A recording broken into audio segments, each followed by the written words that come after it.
right. Welcome to Menu Heroes. Yes, trying to Digest. psych us up. So today, it's gonna be a short show. Wasn't a whole lot this week. That's fine. You know, it happens. We'll be talking about some Zelda stuff. Mm-hmm. Not news, just our personal experiences. But before we get there, let's go through the news. I mean, that's the thing everybody's talking about. So we're gonna at least have a segment that's all about like our love for the franchise. Yeah, what Zelda means to us. Yes. So first off, D&D Honor Among Thieves. Mm-hmm. We already knew that it could potentially have a sequel. That was not really a surprise. It's not been announced or confirmed, but the directors, John and John, have listed some things that they'd like to have in a sequel. They want to continue their focus on the comedy aspect of D&D, which worked really well in the movie, and honestly, it makes you feel like you're playing the game, because that's how it's going to be with most people. And plus, like, there are already a bunch of different fantasy franchises. Like, I don't think all of them need to have a serious tone. Yeah. They all cannot have the same tone. That is for sure.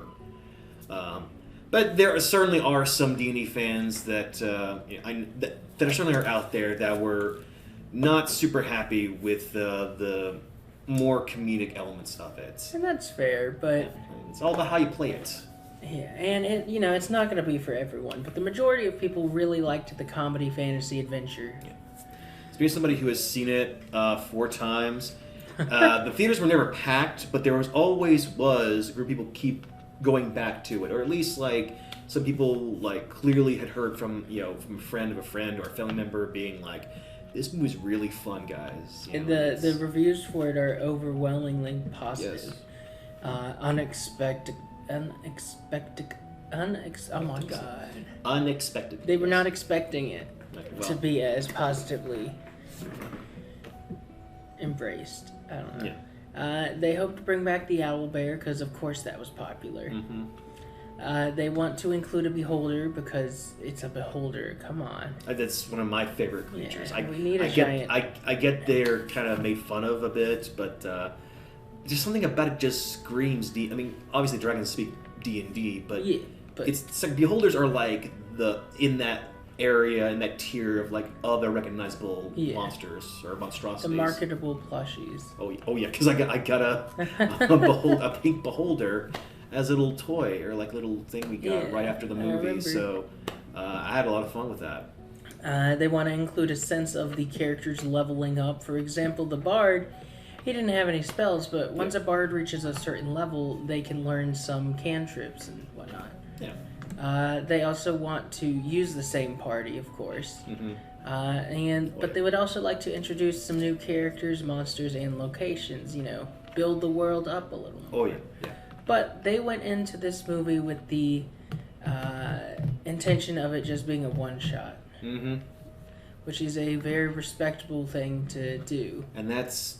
You know what? Just trying to make a good movie and not setting up a bunch of sequels or universes. DC.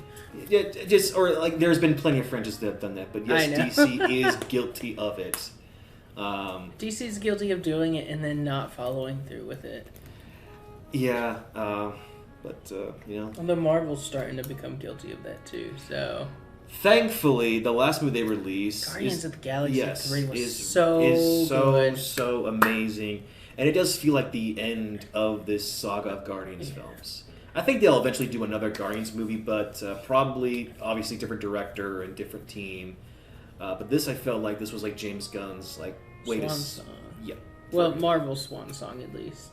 Because now he's going on to DC. Yeah. So DC, you're getting a good one. Yep. And then, of course, they have this quote about why they're, doing more comedy, and I'll let you read that, Jordan. Oh, yeah, yes. The response verified all the things we suspected would hit with audiences, and a sequel would allow us to lean into those things. This is coming from John Daly. There are certain trepidation amongst all parties, where when we were gearing up to make this thing about whether the fact that we lean into the humor would undercut or hurt the stakes of the film. I think the release definitely validated what we expected, which was no humor would, in fact, help bolster the stakes. And yeah. so real quick, because the way it's formatted is weird. It's supposed to be like, no, humor would in fact help bolster the stakes. Okay, that is the way it's phrased. No, it looks like humor. Yeah, it sounds like you're like no humor would help. Comma is important. Where you place your comma is important, because I did read it as in no humor, as in there should be no humor, but like no comma humor would be, in fact, help booster the stakes. So it's weird in a certain way. It is weird. The way it's formatted is not proper, but I digress. Oh yeah. So as John Daly continues, you have these characters that are relatable, that are able to comment on their circumstances in a fun, humorous way. I think this has helped bolster the idea that this is the right tone and the right path to be heading down. And I think for the most part, they are correct. As I said, fantasy is becoming more and more popular. Game of Thrones is doing very well. Vox Machina, that's a hit on Amazon Prime. Lord of the Rings is coming back. Yep, and I know the franchise that shall not be named. I know it is still popular. Yeah. Yeah. But and by all means, it's like, those have big appeals, and they are within that within various different flavors of fantasy, and it helps that each one does feel unique from the other. That way, you don't have a problem when oversaturation. People have been complaining about superheroes having a very similar tone. You don't want other types of films like fantasy to have the exact same problem, because then people will be like, "Ugh, I'm so sick of these fantasy movies. Oh, it's all fantasy fatigue and all that." No franchise wants to go through that. So having each one a different tone is important. But what I really loved about this Dungeons & Dragons movie is that there were times where the characters were in legit danger, and I believed it. So I'm hoping that is not lost in transitioning to the sequel. I don't think they would get rid of it. I think they would continue to. They would be encouraged to continue having comedic moments. I trust them with it. They did good with this one. Oh yeah, I obviously have faith in this creative team here. Of course, I had faith in Taika Waititi, and Thor 4 was... It was above Thor 2, but that's not saying much. The people who have the takes of that Thor Love and Thunder is the worst Thor movie or the worst Mortal movie, I strongly disagree. It's not the worst. But it's a letdown compared to Ragnarok. I'll say that. And I think it was just because they were trying to push the comedy too hard. And honestly, I just don't think a Thor 4 movie was needed. I think it had on paper it had a lot of things that I think could have worked. The idea of Gore the God Butcher being a villain, the fact that he was the best part of that. Tackling of Jane Foster, not only having powers similar to Thor, but also having cancer. That is a storyline I think is pretty good in the comics. A bunch of things in that movie I think could have made for a great Thor movie, but they just didn't hit the mark.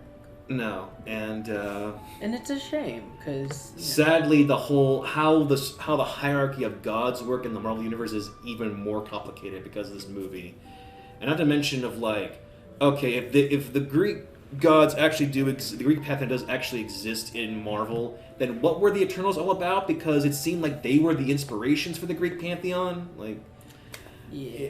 Well, that is a whole other discussion for a whole other thing. But yeah, John Daly and Jonathan Goldstein, I have full confidence in what they can do for D&D sequel. I actually, what I would like is some sort of continuation from that 80s D&D cartoon, or at least having those characters come back and maybe having those characters interacting with the team from the first movie. Yeah, I mean, they did show up in this movie as a reference. Oh, yeah. But, yeah, I know what you mean. Kind of like how they're continuing the X-Men cartoon. Oh, yeah. Yeah. So, Humble Bundle. This is one of my favorite sites because I got my video editing software for $1 from them, so... Right on.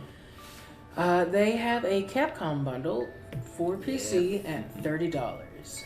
It has Monster Hunter Rise, Street Fighter 30th Anniversary Collection, Mega Man Legacy Collection 1 and 2, Phoenix Wright Ace Attorney Trilogy, Mega Man 11, Dragon's Dogma Dark Arisen, the Strider 2014 remake, Lost Planet 3 The Complete Pack, and Bionic Commando Rearmed. Alright. And not the weird Bionic Commando remake, which had to do with the dreadlocks and this weird backstory with his robotic arm where it's parts of his dead wife infused into it or something. I have no idea, but I don't like that. Yeah, and nobody did. Nobody liked that Bionic awful Commando idea. Yeah, that's why it's one of Capcom's worst-selling games, and it really hurt the Bionic Commando franchise. Anyway, because people did not like that retcon. So the sale ends May 24th. So if you don't have these games, go ahead and get them. They benefit charity. I believe the organization is JDFR? Yeah. I believe so. It's a diabetes organization. I have diabetes, so go support it. Yeah. And you can bet, as a big Capcom fan, I do already have many of these games. I think only Lost Planet 3 and Dragon's Dogma are the only two I've never played before.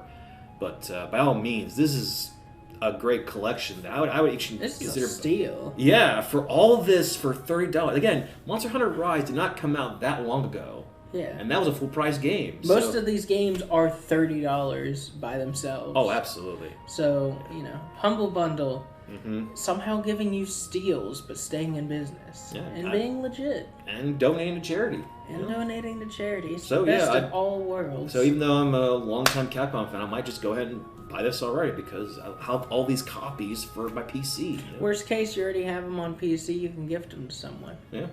You just give them the Steam keys. Or worse, or if this stuff works, I can still got some of the games I bought for the Nintendo Switch. Yeah, so you have copies. Woo! Yep. And if you have copies for your PC, you can start recording stuff by yourself. Nice, because Arkane commits to fixing Redfall. So I forgot Redfall was a thing.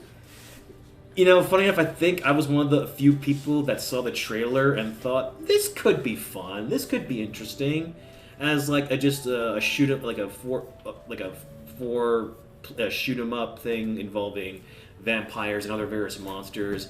But apparently, like Xbox and Arkane had big plans for the Redfall franchise, and having that be like a Destiny clone, and like, hold up.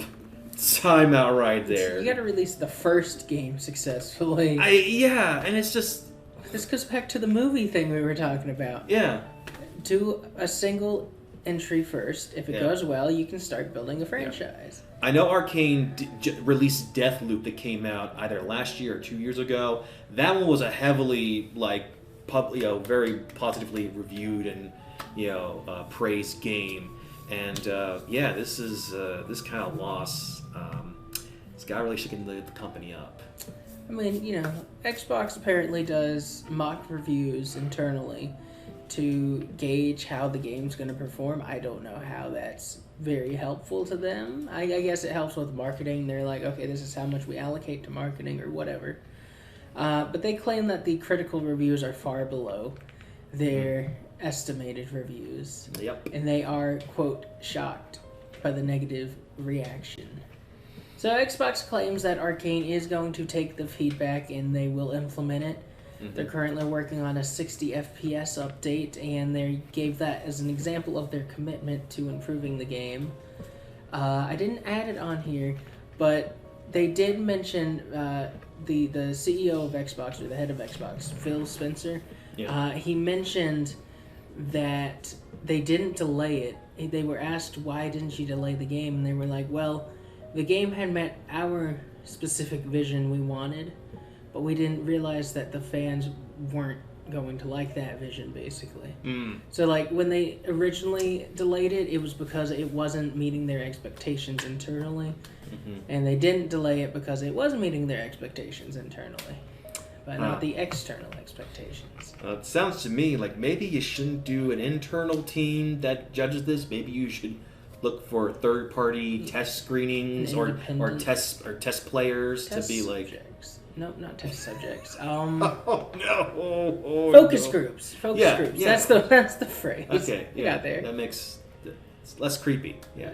Although they're the same thing technically. Well, at least if you got like focus groups or focus teams, if you're looking for people outside of the Xbox company, you are at least gauging outside of your inner circle. Yeah, you don't have a bunch of yes men saying this is great. That's probably why this game met their expectations, because a bunch of people saying, "Oh yes, absolutely, yes, that makes sense. Oh yeah, this is obviously going to be a big profit for our company." Or more likely, nobody wanted to say no to any of the higher ups or to Phil Spencer. So I mean, it's it's hard because your job security can be threatened if the game is delayed too much. Mm-hmm. And these are real people who need to make money, the developers. But at the same time, you're making a product for other people, so those other people need to have somewhat of a say, or they won't buy it. Yeah. And you won't make money. Anyways. Again, I feel like Redfall had potential, or just, again, fun shoot 'em ups where you're dealing with vampires and creatures of the night. Should be a fun idea for a game, or at least, even though it's been done before, there's ways you can reinvent that concept to something else, but this didn't do it for anybody. Silksong has been delayed again. Sorry, guys. No, I'm just kidding. So, Matthew Griffin, who works at Team Cherry, published this update on Twitter. They had planned to release in the first half of this year, but development is still continuing. Mm-hmm. The game it looks like it's shaping up pretty good, and that it's gotten bigger than they expected. So they're taking the time in order to finish it up properly. And they will release more details once it gets closer to release. So maybe in 2033. Hey, Hollow Knight was fantastic. So. Oh yeah, I love Hollow Knight. Hopefully, Silksong lives up to the hype. Oh yeah. Just I have faith in them. It's definitely like Hollow Knight and Shovel Knight. I know they're both with knights and everything, but those have been like indie darlings that have really risen up in popular culture, or at least has gained more following as the years gone by. And you always wish for the creators to do well and that this can thrive and everything. So, all we can do is just hope, or just take your time. Yeah, do not rush anything. Okay. Alright, so that's kind of what I gotta say about that. Karl Urban is Mortal Kombat 2, and yes, that was the title. I didn't. No typos here, baby. All right, so this is you. Take the floor. Okay. Just put it back down when you're done. No problem. Okay, so basically... That's Johnny Cage, right? Yes, that is Johnny Cage, cool. yes. Imagine if I put the wrong person there. Oh my god, you put frickin' Sue Howe. They don't even look the same, Steven. It's from the Deadly Alliance game. That's not a lot of people's favorite. Anyway. So yes, actually this news came out a bit of last week, but we had already chosen the topics we were going to go over, and we're not having these episodes as long as we used to, so we felt it'd be okay if we wait till next week. And there's a bit more Mortal Kombat news, or just a little bit more Mortal Kombat news, so fits into what we're this story right now, which is Karl Urban, really talented actor. You have. If you've seen The Boys, you know him as Billy Butcher, or if you've seen the Star Trek movie, the more recent Star Trek movies, he's obviously Dr. McCoy, Bones, real good. And again, the range that Karl Urban has is fascinating because he's very much, slim scientist, doctor, in Star Trek, has a little back and forth with Spock and everything. But in The Boys, Billy Butcher is the meanest SOB you ever know. Even towards his friends, he's kind of a dick. So, again, if nothing else, Karl Urban does have range. Now, I think I had... Sorry. It's cool. I gotta look up more stuff about that. I am. I'm pulling up the second article. Yes. So, Hey, Xander. Yep. Yeah? We'll need you in a couple minutes. You want to sit in the kitchen and wait for us? I just now realized that Karl Urban is from New Zealand. I always thought he was British. No, he's Australian. No, he's New Zealand. What? Yeah, it says New Zealand. Polygon got a detail wrong? Oh, what a surprise. See, it says Mortal Kombat 2 is set to film this summer in Australia, McQuoid and Urban's home country. Oh boy, the typical, like, where they constantly mix up New Zealand and in Australia. Oh, it's not the best. Not the best. So anyway, Karl Urban is currently 50 years old, and I'm sure plenty of people were expecting them casting someone in their like late 20s or most likely they're in their 30s for Johnny Cage. But I have a sneaky suspicion they're going for this, not only just because Karl Urban is super talented, but I think they want to establish his daughter Cassie Cage around, and making him like 50 would be like, okay, he's in the dad range. Although Cassie Cage is supposed to be like Johnny Cage and Sonya Blade's daughter. Usually. They could change that, because they did make some changes to the Mortal Kombat mythos in the movie, the 2021 movie, I should say.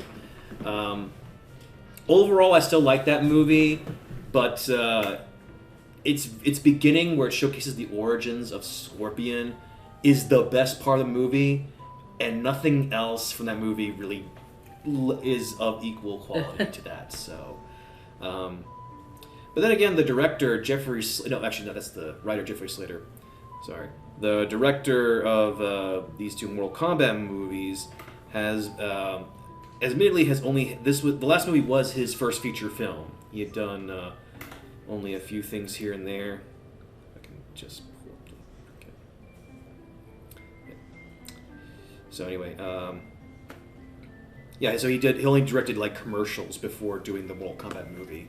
So I imagine that's kind of why the movie had a lot of problems, or a lot of fair share of it. But I think the first one was still good enough to where I could give this team a second chance. And by all means, Karl Urban, even though he wasn't a lot of people's thought it or the guy they imagined who would be Johnny Cage. I'm willing to see how it goes, because at the very least, Karl Urban also can do action, because he does a fair amount of fight scenes in The Boys. So overall, I'm feeling good about this. I could be completely wrong. This could be a big misstep, but color me interested. All right. There is no slide for Mortal Kombat 12 because I misread and thought it was just another article about Mortal Kombat 2. So, you... Yeah, I can... Story. I'm gonna run down the car. It's okay. It's all right. So basically, continuing on with Mortal Kombat. So basically, there's becoming more and more confirmed from the CEO of Warner Brothers, David Zaslav, that there is going to be a new Mortal Kombat game coming out, either this year or early next year. And there hasn't been, again, we've been waiting, us Mortal Kombat fans, we've been waiting to hear what exactly is this new installment going to be like, or what exactly to expect. And this little teaser on Ed Boon's, Twitter, one of the main creators of the franchise, he showed a little teaser of Mortal Kombat, of the newest Mortal Kombat game, where you're thinking it's going to be called Mortal Kombat 12, but then the clock immediately jumps over to 1. And I don't know if that's supposed to imply that this is supposed to be another reboot, like the 2009 Mortal Kombat game. I don't know how to feel about that, if that's confirmed, because yes, time travel has been a thing in the more recent Mortal Kombat games, but I think we're just settling into this new timeline that happened at the end of Mortal Kombat 11, where we dealt with that whole, that new villain, the new boss who's been messing around with time and everything. So maybe things get real bad. Maybe we get into the bad ending of Mortal Kombat 11, and we're having to reset time yet again for this franchise. And I realize the whole Mortal Kombat timeline and storylines is becoming more and more divisive, especially with the last game. I am definitely more in the, like, the old timeline's over. This is Ed Boon and the creative team going with a whole other thing. But obviously I understand, like, how certain characters, like Johnny and Scorpion, they get a lot more buffs, they get a lot more attention in the stories. Yet, you know, Liu Kang has been getting the short end of it for the last couple games. And some of my favorites, like Melina, you know, and even like Reptile. Reptile's starting to become a jobber, and it's really depressing me because I've always thought Reptile was amongst the cool. I felt like it was like Scorpion, Sub-Zero, and Reptile. Those were the big three ninjas, and I felt like his whole storyline, his backstory is supposed to be that he is one of a dying race, and he's trying to join he's entered the Mortal Kombat, or he's having to force to be working with the bad guys because no one else will help him save his people and his race. And I feel like that kind of character shouldn't automatically be a bad guy. But I'm sure there's some kind of detail of like, oh no, the Subterrians or the Subterrans, they're actually a really evil reptile race and therefore they must die or something like that. That kind of stuff always really rubs me the wrong way when you say an entire species is just evil. Now, granted, we're about to talk about Legend of Zelda, and there's plenty of examples of, you know, here's these good, kind people in these different races that are kind and good, and then there's these kind of races, all these enemies, these creatures that are absolutely pure evil, you know, so I get there's things that I like that have that kind of stuff, but I'd rather franchises not go down that route. So I was doing a little rant about my favorite character, Reptile. Hopefully he gets treated. He deserves better, and hopefully he gets treated better in the next game. All right, Xander. Yep. That's what I gotta say about Mortal Kombat. Yeah. So come on, Xander. Come on. I know I'm coming. Okay. Cool. All right. I just lost a heart because it's just. Look, we're like colors of the rainbow. See? I'm a box now. Anyway, you ready? Yep. So, this is a segment about what Zelda, The Legend of Zelda, means to us. Yep. It's a franchise that's going well over 30 years. Yeah. And we're still talking about it. We're still excited about the newest game, and I'm the only one who's played it so far. well, Out of us, yes. Yeah. yes, the newest game. But I've been watching Let's Plays of the different Legend of Zelda games, so yeah. So, what is your favorite Zelda game or games? We'll start with Jordan. Okay, all right. So I think for me, I'll always have a love for the Oracles of Ages and Seasons, because those were really the first Zelda games I actually fully played. I played a little bit of Link's Awakening also. This is all from the handheld Yeah, stuff. I figured it was the Game Boy. So those were some of the first Zelda games I played. And by all means, like, that did help me to like really imagine, you know, all the colorful worlds and everything, because also I was playing games like, you know, the original Red and Blue and Yellow Pokemon games. And while the worlds in that are interesting, you really feel like you're exploring things in the Zelda games, even in the handhelds. So it feels much more lived in, if that makes any sense. No, it makes sense. What about you, Xander? So for mine is more of like a freeway tie. Three-way tie, huh? Mm-hmm. The first one is Legend of Zelda Twilight Princess because I love the side characters, I love the world. Mm-hmm.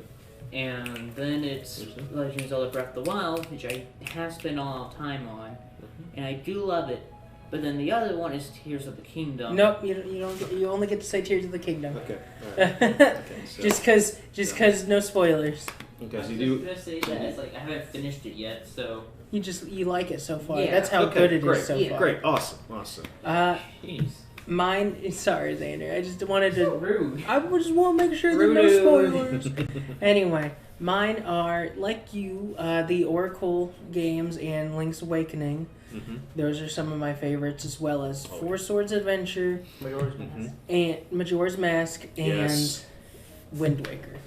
Yes, I would have also said Wind Waker as well, but as I said, like, I think it took me a while to get into Wind Waker, because there was certainly that age where, like, people really wanted the more realistic-looking graphics, and everybody was like, what's this toony crap? You know, I don't want this. But I think... Despite the fact that, like, the Game Boy games had really cartoony-looking designs. I do like Wind Waker. It is pretty cool. Wind Waker it's fun, it's pretty.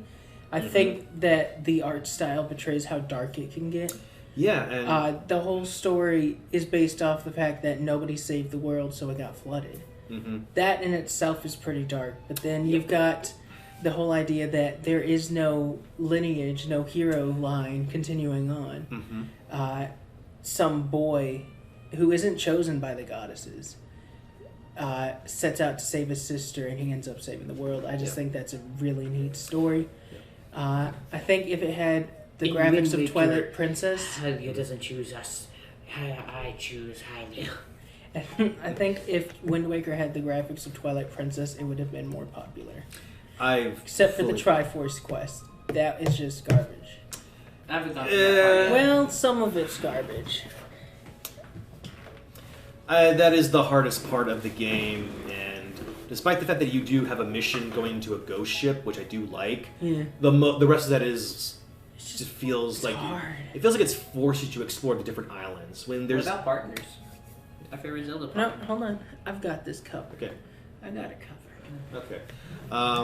Another great thing about Wind Waker is, well, firstly, I'll say something about Ocarina of Time, because I do feel like that is amongst one of the most important Legend of Zelda games. Because it really does, better explore, Ganon. Well, at least like it introduces Ganondorf and first introduces to the Gorons and the Gerudos, which do become very important. Gerudos.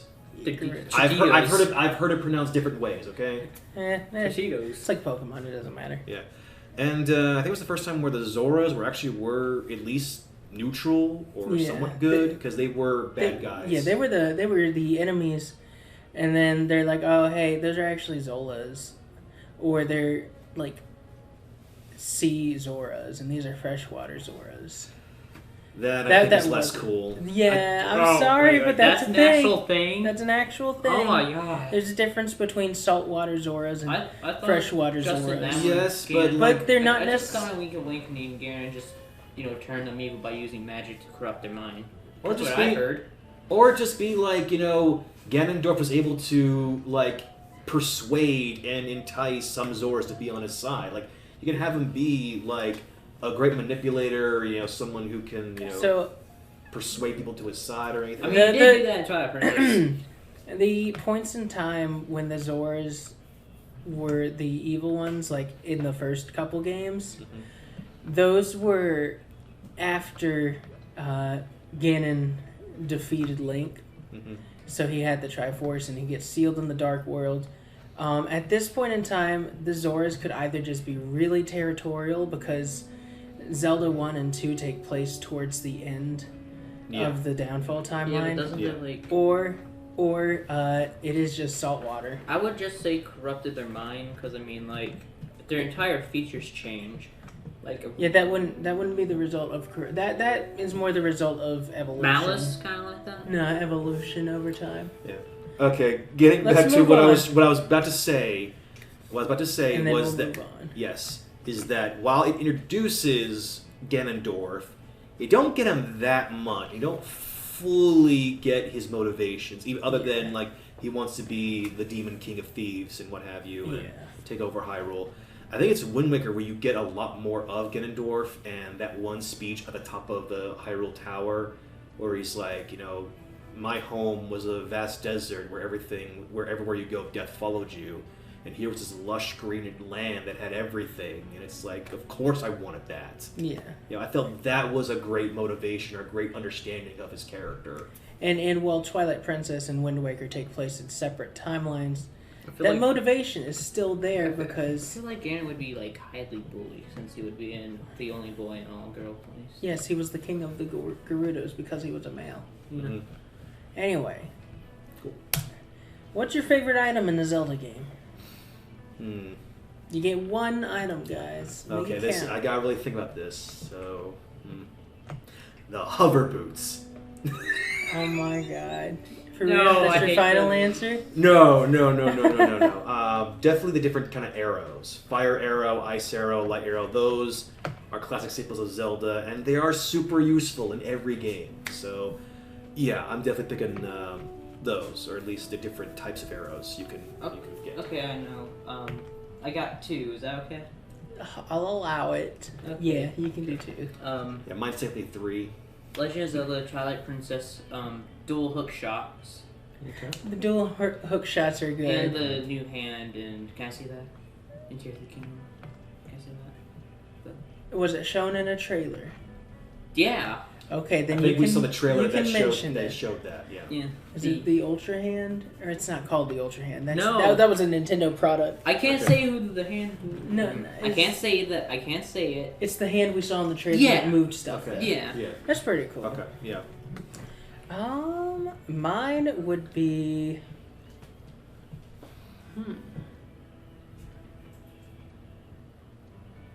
I'm gonna have to go with the bunny hood because I'm impatient and the bunny hood lets me run. Yeah. I'll allow that answer. Alternative answer: stamina Link from Breath of the Wild. Okay. Link would. When you think about it, Link, would be the ultimate. Would be Alright. like the ultimate hunchback gamer, because he can rolls everywhere. Just So, what's your favorite song from Zelda? Ooh. Preferably, you'll say it and not sing it. Yeah. Jordan. Yes, of course. If you don't know the name, you can say what scene or character it's Oh yeah. related yeah. to, and we can figure it out from there. Excuse me. I think the opening music for Twilight Princess, where it's like it goes through land and it ends with the wolf howling and everything. Oh, yeah, That's a good one. it The is. title screen. It always stuck in my brain of Legend of Zelda songs, or even if it's not a full-on song, it's just such a great. It gives me chills. Yeah, that's what it gives. It Twilight gives you Princess version? chills and gives you such the perfect mood for the game. What about you, Xander? well, try it. What was I? Oh, did I steal your answer? Answer me. The Song of Storms. The Song of Storms. That's classic. That's good. Yeah. Or Serena song. That's also good too. Yeah. Serena? You mean Saria? Saria, sorry. It's fine. It's fine. I know what you meant. I knew who you meant. Yeah. That's good. I love the Ballad of the Windfish. I just think it's a beautiful I haven't song. heard that Yeah. one. It's from Link's Awakening. Okay. All right. Who's your favorite Zelda character? Midna. That is pretty hard. I knew you'd pick Midna, Xander. Why she's my. She's from your favorite game. Yeah. Yeah. And plus, she does also have the best character development now of the partners. Ooh. What's the name of that Rita you first meet in Wind Waker? Rita. Medley? Medley. Yeah. Well, no. no, not the Sage. The No. It's the very first Rito you meet. Mailman? Yeah, Mailman. I Yeah. don't know his name, but We'll say know who he Rito is. Mailman The Rito because Mailman. he had a very specific look. He was, firm, precise, and telling the pirates, "You gotta help our hero do this, okay? These girls are getting Wait, captured." they actually do something? Yeah, they actually did Yeah, the something. pirates Oh my helped God. them get to Forsaken Fortress. Yeah, so good on the Rito Mailman for helping out.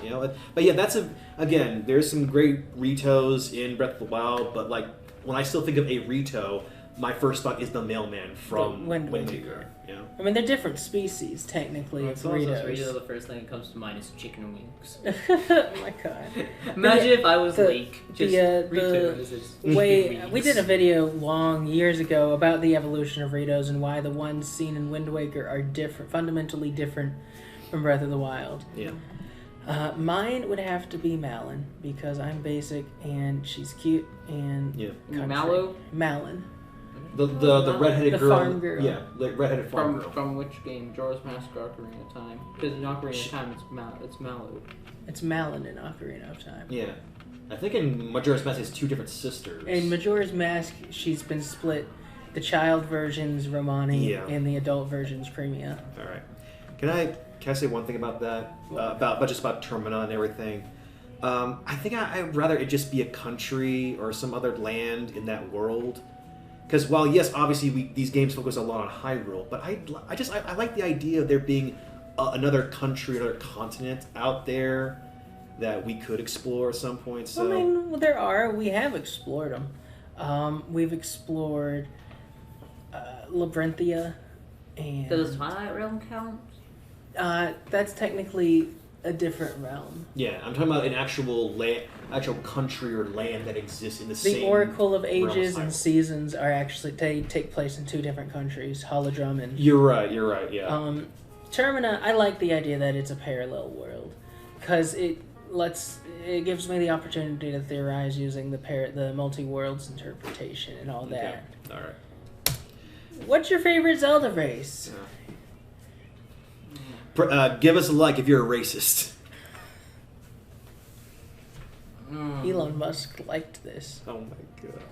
So Should we exclude Hylians?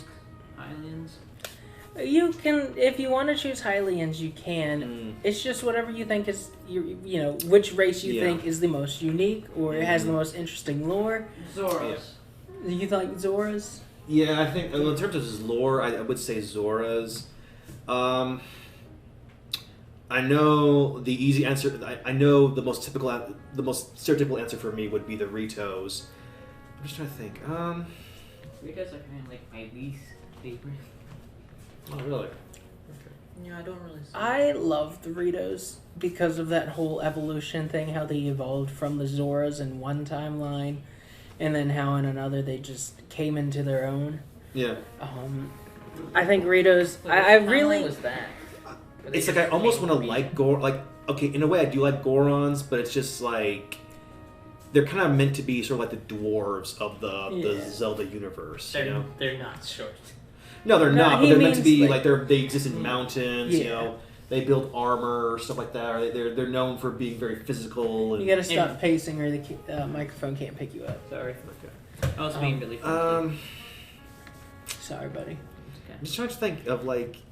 Yeah, because unfortunately there's a bunch of other different races that are amongst like the evil races that help out Ganon and the bad guys and everything. You So can still like The them. Minishes? You think they're cool. The Minishes? yeah, I'd say like the Wizrobes I think are the most interesting because they learn magic or use magic, but like they're always seen as evil. They're never seen as having their own. We don't Okay, I The should have specified this. Yeah. But yeah, so Or do you want to put that as a whole separate thing? Like, what's your favorite bad guys? what's your favorite enemy in a Zelda Dang it. game? Okay. But it's like, okay, so I'm sorry, but I see how it's confusing now that we went through it. Yeah. When I put it together. Dark Link. Your favorite enemy is Dark Link? Yeah, I really think they should bring him back because basically he does your attacks like does that replica. Like that's actually a really cool idea. I would love to see him in Legend of Zelda Breath of the Wild. Like imagine if someone else could use a Fear Rush against you. It would be cool if the game Like that would have to make you like be really smart in your attacks and everything. Yeah. good use of AI. Yeah. The game learning from your play patterns. And would have the same number of hearts as you would. Same.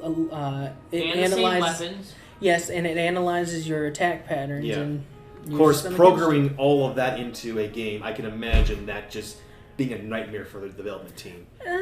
But it would be fun if they did Smash do it. Bros. Has a primitive version of it. Okay. Yeah, that's what we enjoy doing with the Amiibos. That's what the amiibos are. Yeah. Okay. So my favorite enemy. Wait, I'll let you say yours. Okay, I did kind of say Wizrobes. You can have a second one since you said that. Okay. Correct. Yeah, it's gotta go with Redeads. Redeads Or are pretty Pose, like just undead creatures and everything. They are definitely amongst the scariest. Scariest version. They're even really scary in Wind Waker. Scariest version of Redeads, Wind Waker. Yeah, their scream is just so much more paralyzing, and I feel like the screams in Ocarina of Time and Majora's Mask, they just sound more like they felt more like stock sounds, like ah, that kind of scream. What about you, Xander? For what? If there's Scariest enemy. Reded.